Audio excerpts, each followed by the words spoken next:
Y'all okay out there? Today on Inside Stuff, call him MVP. Ahmad Rashad takes a look at Tim Duncan of the Spurs. That's why they're here. We're inventing a new dance move right now. It's called the Web Master. Plus, Summer Sanders has the story of Richard Jefferson, a rising star on the New Jersey Nets. You cannot believe what we just saw. What's she gonna do? She got it! I'm here to show you some of my flashes moves.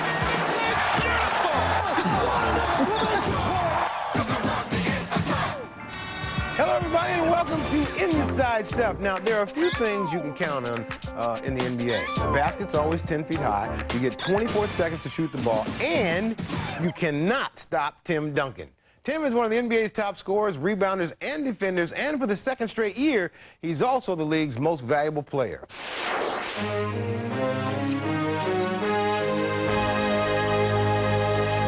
Meet Mr. Nice and Smooth, Mr. Toughy Tim, Mr. Duncan on Munchkins, Mr. Rockin' the Rim, Mr. What You Get is Mr. What You See, Mr. San Antone is Mr. MVP. Oh, my goodness! The trailer, Tim Duncan with a three. He's living large. Duncan with an exclamation point. Tim Duncan, give me a break. Congratulations, Tim Duncan, 2002, 2003, NBA Most Valuable Player. An incredible accomplishment. Never expected to kind of be here. What is there to say? A lot of guys had great years this year, and just really honored to be here, to be voted the MVP. You know, it's all about the team. There's no way you can win this award by yourself. We had ups and downs the entire year, but we found a way to turn around, to start winning. And without those guys, there's no way we would have the record that we would have. There's no way I would be in this position right now. He is the best basketball player. If I had to start a team with anybody in the league, I would start the team with Tim Duncan. And that says a lot. And I bet you there's a whole lot of guys in this league who would say the exact same thing. He puts up the stats, yeah, his numbers are tight. Tried 23 points and 12 rebounds a night. And did I mention the 3 blocks he gets every game? See, there's other guys like him, but no one is the same. 1, 2, 3, 4, 5, break down, baby. He brought a team together, you know, a team that had a lot of young guys, a lot of new guys, and he did it from the beginning of the season to the end of the season. And for him to do that, while also asking to become the leader of the team, to be more vocal, more demonstrative, it was a big burden for him, and he took that on willingly. I think he done proved to everybody that he's one of the dominant players of the game, and potential-wise to be one of the best to ever play, so that makes him special. It's something that kind of won't sink in until after I can sit back and look back on it and actually understand what I've accomplished. This is an incredible achievement, an incredible award, and I'm definitely happy about it, but to add a championship to the Most Valuable Player award would be the epitome. Boston, Toronto, Denver, Orlando, and Minnesota. Chauncey Billups played in each of these cities during his first 5 years in the NBA, but things didn't really click until year 6. That's when he moved to Detroit, where he's been a major player in the Pistons' postseason run.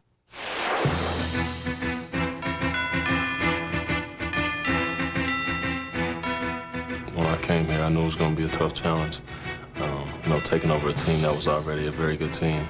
Stay there, stay there, stay there! But, you know, I thought it would be a great opportunity for me to come in and, you know, prove myself. Billups drives, throws it up, dagger!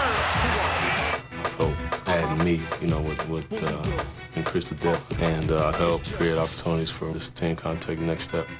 Chauncey's defense and clutch shooting have made a good team even better, and his teammates have responded to his quiet confidence. I'm not a big, you know, rah-rah type guy. I'm pretty even kill out there the whole game, whether we're up 10, down 10. I'm pretty, you know, mild-mannered, but I do like to, you know, step up to the challenge. Chauncey, a screen out high. One-on-one basketball. Chauncey's got to hurry. Fires.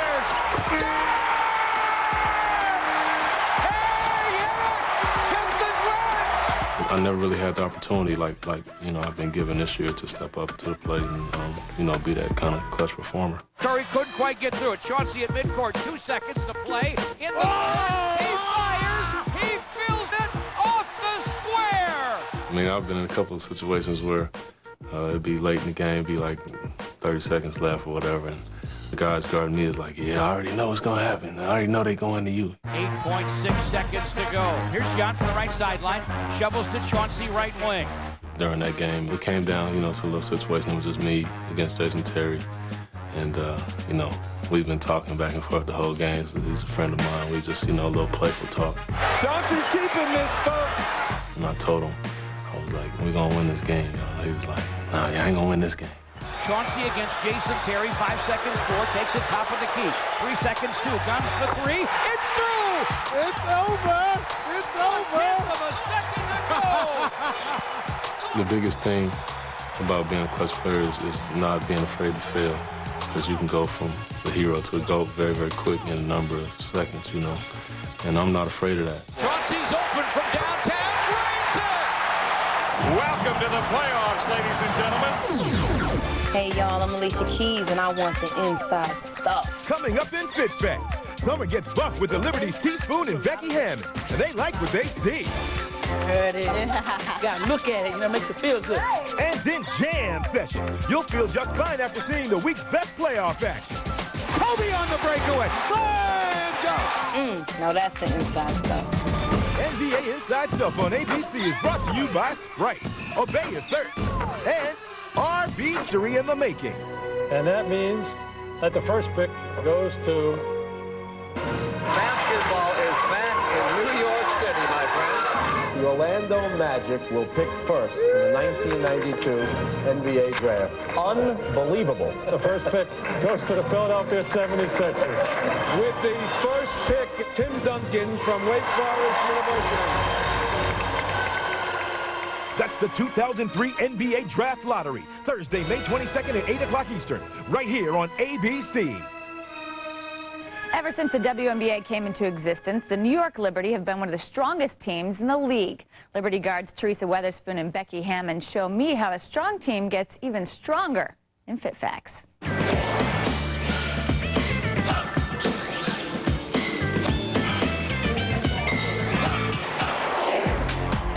What a strong move to the rack.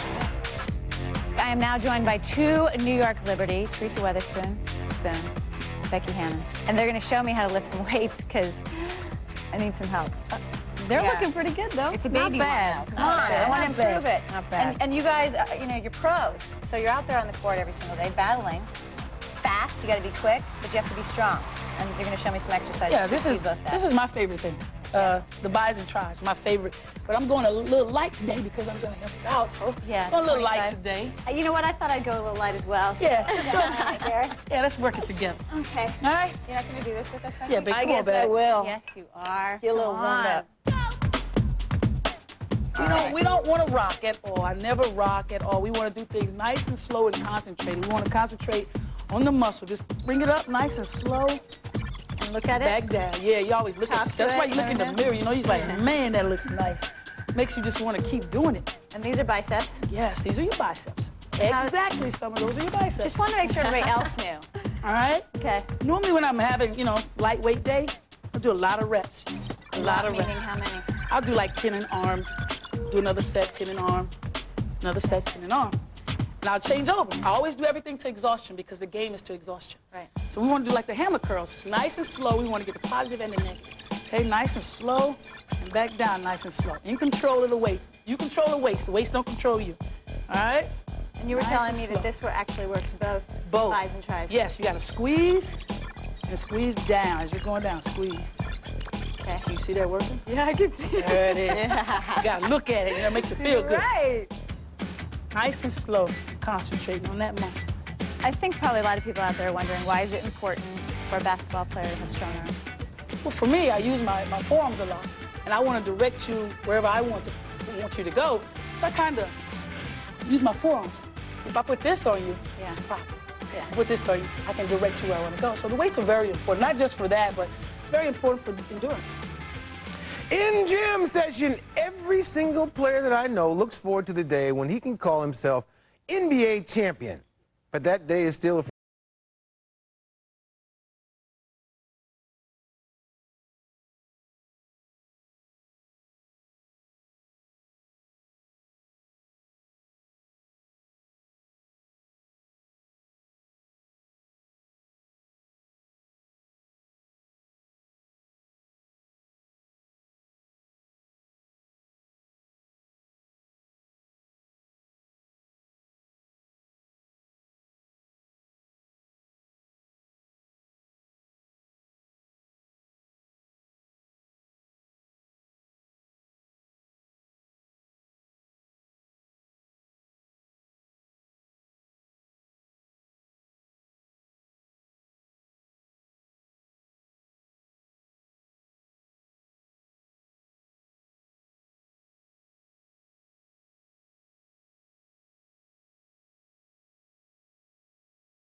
people and things? You! It's time to show us your stuff. Inside Stuff wants you to give us your best shot. If you're between the ages of 7 and 17, send us a tape no longer than 30 seconds showing us your best basketball shot. It can be in a gym, on the playground, or even on a junior hoop in your basement. Come on! Give it a try. Your tape might air on national TV. You could be in an Inside Stuff feature playing horse against an NBA or WNBA player. Did that go in? And also write an article for Inside Stuff magazine. Log on to NBA.com for official rules and information about how to enter. Inside Stuff, 24 seconds with Michael Finley. Hey, Inside Stuff, check this out. I grew up in Maywood, Illinois. I love to eat fried chicken. My favorite cartoon is Woody Woodpecker. If I wasn't a basketball player, I'd probably be a professional golfer. How's your golf game? I don't know. My favorite number is 4. The player I most admired growing up was Michael Jordan. It's kind of Jordan-esque, as they would say. And that's 24 seconds with me, Michael Finley. Tony Parker of the Spurs is a man of two worlds. As a kid, he spent most of the year living in Paris with his parents, but traveled during the summer to visit his grandparents in the United States. He talks about what it was like to grow up straddling 2 continents and back in the day.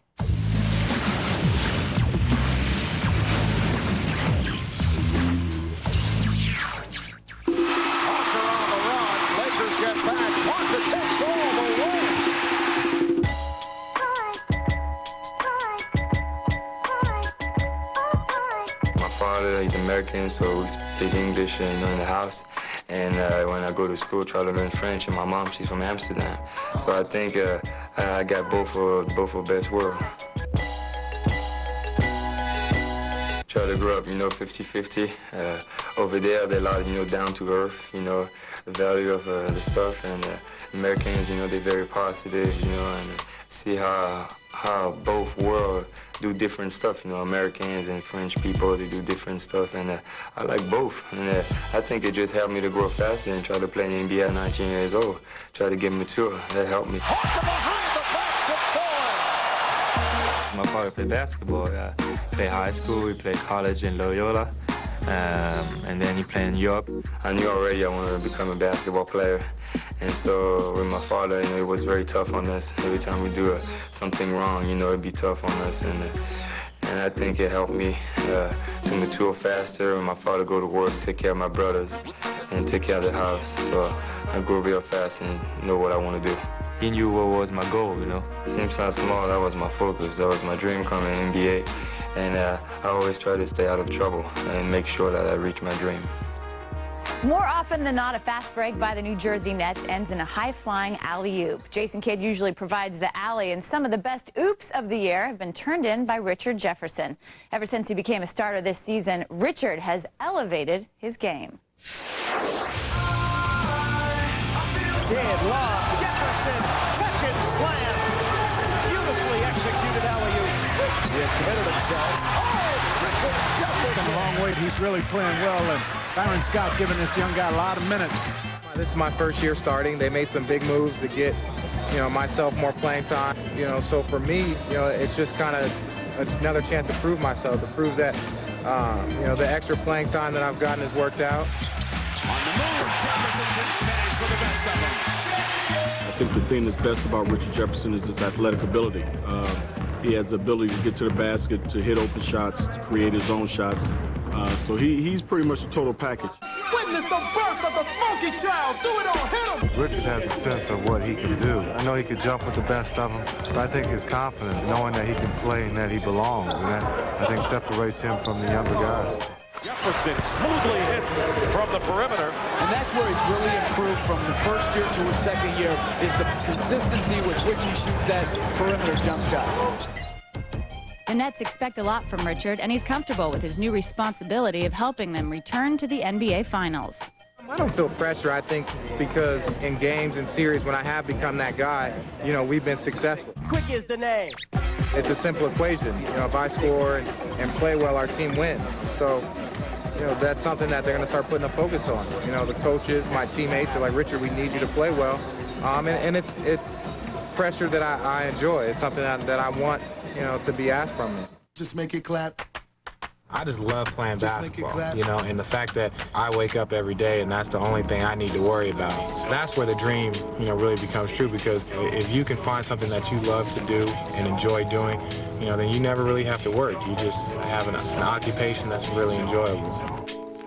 In Rewind, this year's conference finals have a lot to live up to considering what happened last season. There was Robert Horry's miracle shot, Mike Bibby's clutch game winner, not to mention Boston pulling off the best fourth-quarter comeback in playoff history, and the Nets' surprising march all the way to the finals. So as we look forward to more great moments ahead, for now, here's the latest edition, Rewind.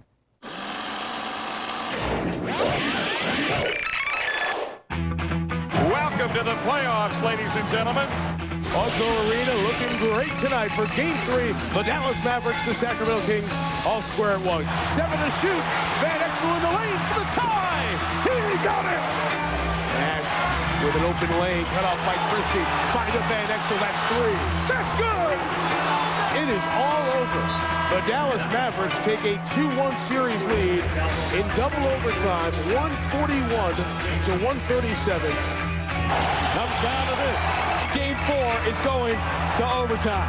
Here's Pierce, baseline against Kidd, and the Celtics lead. And Kidd, blanketed by Delp, fires in, and the alley-oop to Richard Jefferson. The New Jersey Nets advance their first playoff series sweep in history. Down to 10. Bryant trying to trick off Bowen. Here's Horry for 3. The rebound that was in and out. The San Antonio Spurs hold on for a 2-point victory and take the 3-2 lead. Time running out, the double team on Iverson. They go out to Snow for 3, and Eric Snow has hit the 3 to give Philadelphia the lead with just under 10 seconds remaining. Hamilton having trouble. He gets it into Atkins, and Atkins' shot goes on. Goaltending is the call against the 76ers, and the basket will count. And the Detroit Pistons, amazingly, have come back to win this one. Starters out on the floor, and they go to Duncan. 10 on the shot clock. Here comes Duncan. Head and shoulder fake. Got Shaq in the air. Up and under move is made by Duncan. And that'll do it. The Spurs advance into the conference finals as they defeat the Lakers to 4-2. Finally, the Lakers had their ups and downs this season, but Shaquille O'Neal is still Shaquille O'Neal.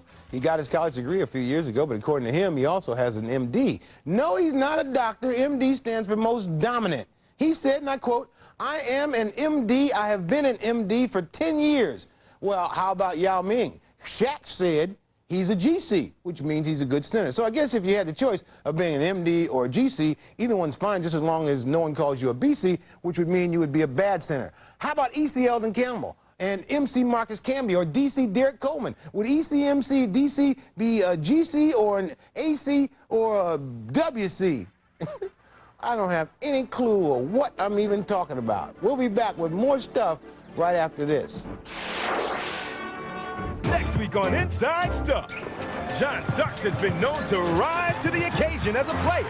Now, he's showing his stuff on the sidelines as a minor league coach.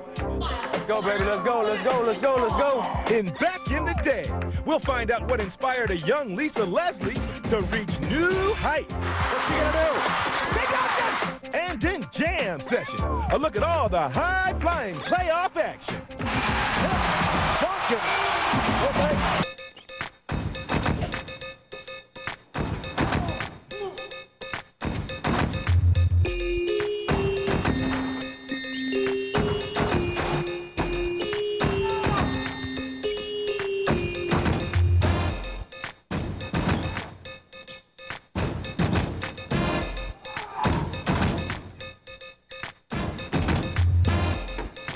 At 8 o'clock Eastern for a decisive Game 7 in the Western Conference semifinal matchup between the Sacramento Kings and the Dallas Mavericks. Then tomorrow on ABC, it's Game 1 in the Eastern Conference Finals. Coverage begins at 1 o'clock Eastern for the Nets against the Pistons.